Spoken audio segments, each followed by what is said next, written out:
Au début de notre méditation antérieure, nous avons parlé de la racine du mal de notre temps, qui est l'aveuglement spirituel. Nous avons pris ces passages et nous avons remarqué comment ils couvrent de manière très générale le terrain de la vue et de l'aveuglement spirituel. Alors nous avons continué à parler du dénominateur commun dans tous ces cas, le fait que la vue spirituelle est toujours un miracle. Personne n'a eu une réelle vue spirituelle par nature.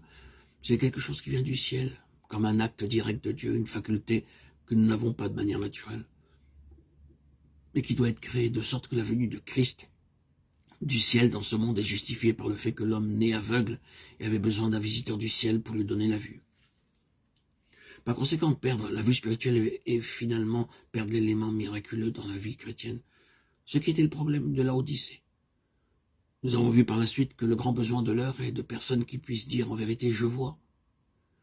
Imaginez que vous êtes né aveugle et devenu adulte sans avoir vu personne ni quoi que ce soit. Soudainement vos yeux s'ouvrent et vous voyez tout. Et tout le monde. Quel émerveillement. Le monde serait merveilleux. Je suppose que quand cet homme du chapitre 9 de Jean est allé chez lui, il disait constamment « c'est merveilleux de voir les gens, merveilleux de voir toutes ces choses ». Le mot qu'il prononçait le plus était « merveilleux ». Oui, mais il y a un équivalent spirituel. Le grand besoin de personnes qui ont tout le temps ce sens d'étonnement et d'admiration spirituelle dans leur cœur. Étonnement qui a jailli en eux par la révélation du Saint-Esprit et qui est constant et toujours croissant. C'est un nouveau monde, un nouvel univers, c'est le besoin de l'heure. Je vois. Dans les prochains audios, nous allons un peu continuer la pensée qu'à chaque étape de la vie chrétienne, du début à la fin, le secret doit être celui-ci. Je vois, je n'ai jamais vu comme maintenant, je ne l'ai jamais vu de cette façon, maintenant je vois. Ce doit être ainsi tout le long du chemin. Si la vie est une vraie vie dans l'esprit.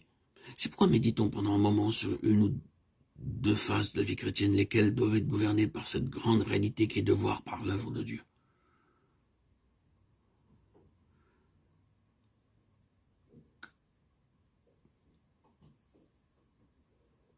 Dès que le moment, les circonstances seront là, nous pourrons, car nous avons une grande quantité de textes bibliques étudiés, médités. Ces textes bibliques nous viendront à la mémoire, car les Écritures enferment beaucoup à ce sujet. Car voir gouverne le commencement de la vie chrétienne.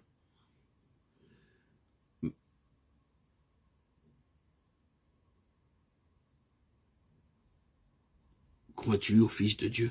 Il répondit, et qui est-il, Seigneur, afin que je croie en lui? Tu l'as vu, lui dit Jésus. Et celui qui te parle, c'est lui. Et il dit, je crois, Seigneur. Et il l'adora. Le résultat de la vie spirituelle est de reconnaître le Seigneur Jésus. Ce sera ainsi tout le long du chemin, du début à la fin de la vie chrétienne.